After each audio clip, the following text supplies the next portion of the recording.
السلام عليكم ورحمة الله وبركاته، ازيكم حبايبي عاملين ايه؟ نسمي الله كده ايه ونبتدي يوم مع بعض نشوف النهارده الاكل بتاعنا كان على ايه. نصلي على النبي كده وايه ونسمي الله ونبتدي. النهارده كنت عاملة مكرونة بالصلصة، وكنت عاملة جنبها بانيه، وكنت عاملة بتنجان مخلل وعليه فلفل، وعملت طبق سلطة كده ايه صغير. نسمي الله كده ايه ونبتدي. اول حاجة وبرضو كنت عاملة بتاع ده، كان عندي بطاطا عملتها برضو النهاردة جنب الأكل يعني. عملت كيسين مكرونة، وبرضو كان عندي 3 وراك هتبلهم، بس كنت حطاهم بقى في مية وبخل بليمون بدقيق بشوية جنزبيل وشوية سكر، ونقعيهم بس كده في محلول النقع بتاعهم. بعد كده هتبلهم، عامله لهم ايه التتبيله بتاعتهم برضو هتبلهم، بس هشيلهم في الفريزر مش هعملهم النهارده، انا هعمل بانيه النهارده. بس النهارده كنت عامله ايه، كنت برضو قبل ما اعمل الاكل كنت عامله هريسه شطه، كان عندي فلفل احمر وعملت هريسه شطه. بعد كده جبت شويه توم من عندي عشان اعمل ايه التتبيله بتاعه البتنجان. طبعا حط عليها فلفل وشطه، وحط عليها كمون وكزبره وايه، هعمل البتنجان مقلي. انا منقيه البتنجانه الصغيره اللي هي التخينه شويه كده، اللي هي بتبقى ايه فيها لحم كده، بتبقى طعمها حلو، يبقى فيها اللحم كده بتبقى طعمها حلو. وهعمل برضو ايه، كان عندي كام قرن فلفل رومي، وهعمل فلفل برضو جنبهم حامي. هقطعهم، بس كنت غسلاهم ومنشفاهم عشان لما احطهم في الزيت ما يطرطش زيت على النار وكده، على البوتاجاز. اي نعم البوتاجاز بيتبهدل، بس ايه، بس برضو ايه نحاول اللي احنا نحافظ عليه على قد ما نقدر. كنت غالية المية وحاطة فيها شوية ملح وشوية زيت، وانزل عليهم بايه بالمكرونة، واسيبها ايه تستوي يعني تستلق. هبتدي بقى هنا احمر البتنجان عشان احطه في التتبيلة، عشان ايه عقبال على الغدا ايه يكون ايه طعمه اخد من التتبيلة بتاعته. شهريسة الشطة كان طعمها حلو قوي مع شوية توم كده صغيرين، بيدوا طعم للبتنجان، بيبقوا طعمه حلو. بحب قوي البتنجان جنب المكرونة. بس انا ساعات ممكن بعمل مكرونه وبتنجان، بس يعني مش لازم، مش لو ما عنديش بانيه عادي بعمل بتنجان جنب المكرونه. انا بحب البتنجان جنب المكرونه قوي. هنا كانت المكرونه اتسلقت، افتح بس الميه عشان حرام انزل الميه السخنه في الحوض كده ايه على طول.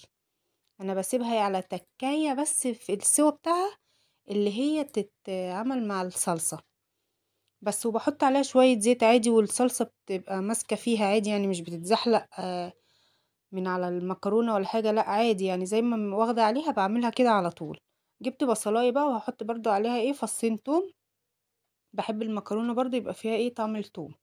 جبت بصلاية كده متوسطة، هحط عليها شوية زيت وايه، واعمل تسبيكة المكرونة، الصلصة بتاعت المكرونة. ساعات برضو بعملها بتوم بس بتبقى حلوة برضو بالتوم والبصل.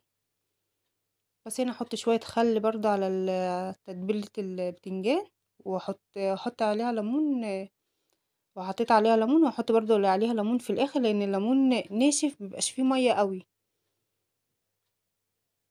بس واسيبه كده في التتبيله بقى بيبقى طعمه حلو قوي. وهريسة الشطه عاملاها طعمها حلو قوي، حاميه بتبقى طعمها حلو برضو. واحط برضو على الفلفل واسيبه. طبعا بيبقى حلو قوي، بحطه في التلاجة كده في علبه واغطيه، واي اكله جنبه اطلع جنب الاكل يعني، ويبقى ايه بيبقى حلو. حتى الفلفل بالطعم التتبيله دي بتبقى طعمها حلو قوي.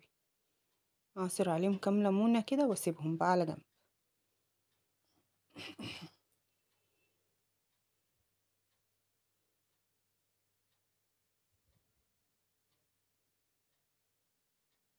اهو كده اسيبهم بقى كده ايه ياخدوا من التتبيله. هنا بقى كانت عدت الفراخ بتاعه الوراك دي بتاع 3 4 ساعات يعني، عاملاهم من الصبح وسايباهم يعني، اللي هم ايه يبقوا ايه مفهومش ريحه زفاره خالص. وانضفهم كده واشيل الماده الزلاليه اللي هي بين الجلد واللحم، ما يبقاش فيها ريحه زفاره خالص. وبقى واتبلها، عامله لها بصلايه وطماطمايه، وحط عليها دبس رمان وصويا صوص وملح وفلفل اسمر وبهارات بهارات فراخ وكاري.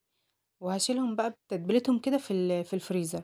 مش عارفه اسلقهم، اعملهم بقى في صينيه مع بطاطس مع اي حاجه في كيس حراري، لسه والله مش عارفه اعمل فيهم ايه. بس هتبلهم كده ايه واشيلهم يدونا ايه طعم حلو. الحاجة لما بتتحط في التتبيلة بيبقى طعمها حلو قوي، بالذات الفراخ.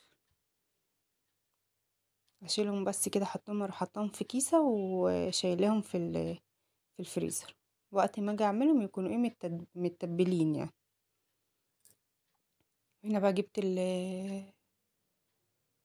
البطاطا. انا كنت نقعاها وغسلها كويس من القشرة، عشان بحب اكل البطاطا بقشرتها بصراحة.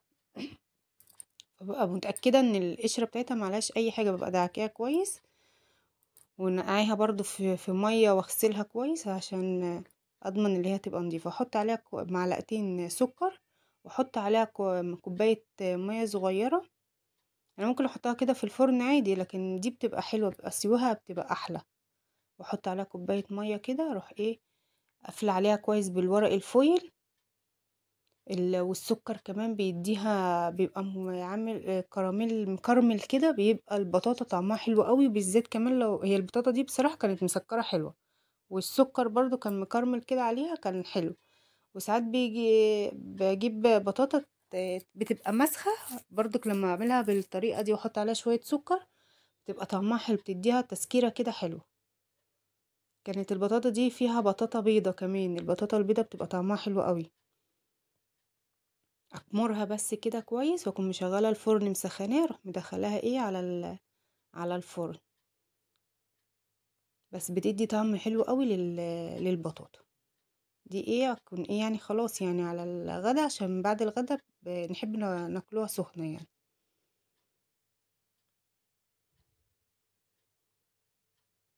بس بقى هنا كنا على الغدا خلاص، اللي انا ايه اهي المكرونه اهي، اديها تقليبه، اروح منزلاها في الصلصه.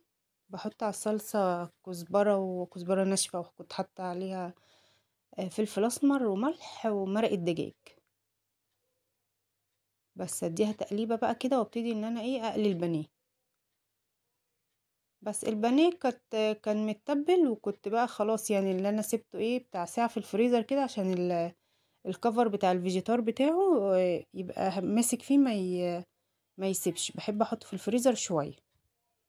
اديها بس هنا المكرونه تقليبه، وغطي عليها واسيبها ان انا ايه اعمل البانيه على طول. وهو ده كان يومي حبايبي. رب الفيديو يكون خفيف عليكم. مش هفكركم باللايك والاشتراك في القناة وكومنت حلو منكم. اهو الكفر اهو، بص مسك في البانيه، مش سايب ولا اي حاجة. بس وهي البطاطا كانت طلعت كمان، كان طعمها جميل. وده كان يومي النهاردة. يا رب الفيديو يكون خفيف عليكم. بس وشاركت برضه، عملت شطبت المطبخ برضه. كان المواعين بقى اتكومت بعد الغدا، رحت ايه غسلاهم على طول.